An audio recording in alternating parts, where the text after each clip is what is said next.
Hello, আসসালামু আলাইকুম। কী অবস্থা সবার? কেমন আছেন সবাই? সবাইকে ওয়েলকাম করছি আমার ৪ নম্বর সাইকেল ব্লগিংয়ে। তো আপনারা আগের ব্লগটিতে দেখেছিলেন আমি আমার সাইকেলটির জন্য নতুন হেডলাইট নিয়েছিলাম।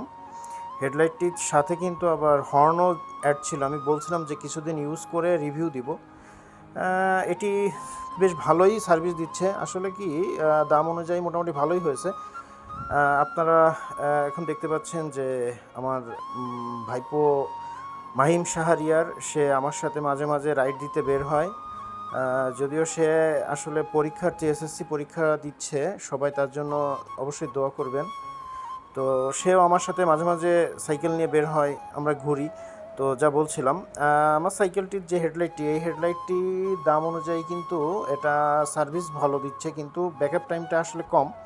আমার মনে হয় যে 3 দিন বা 4 দিন সর্বোচ্চ যাবে, কারণ 2-3 দিন ব্যবহারের পর থেকে এটার হর্নটি বেশ কমে আসে, সাউন্ড কম দিয়ে থাকে, এবং সামনের যে হেডলাইটটা আছে হেডলাইটটার আলোও কম দিতে থাকে।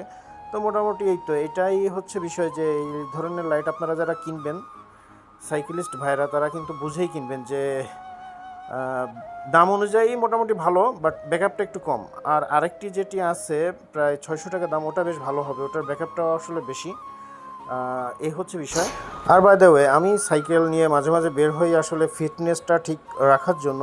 কিন্তু ভাই, সাইকেল চালানো যে কি কষ্টের! এই সাইকেল চালাতে যেয়ে আমি হাড়ে হাড়ে টের পাচ্ছি যে ফিটনেস মানুষ কেন বলে সাইকেল চালালে শরীর ভালো থাকে। আপনারা যারা ভাবেন যে সাইকেল চালানো বেশ আনন্দের, স্বাচ্ছন্দ্যের, কিন্তু আসলে বিষয়টা এমন নয়। সাইকেল চালানো কিন্তু অনেক অনেক কষ্টের।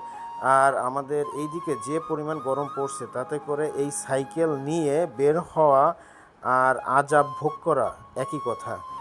আর আমার এই সাইকেলটা যখন আমি নিয়ে বের হই, তখনই আমার মনে পড়ে যায় ওই কষ্টের কথা। এই জন্য 2 দিন ধরে অসুস্থ হয়ে বাসায় পড়ে আছি।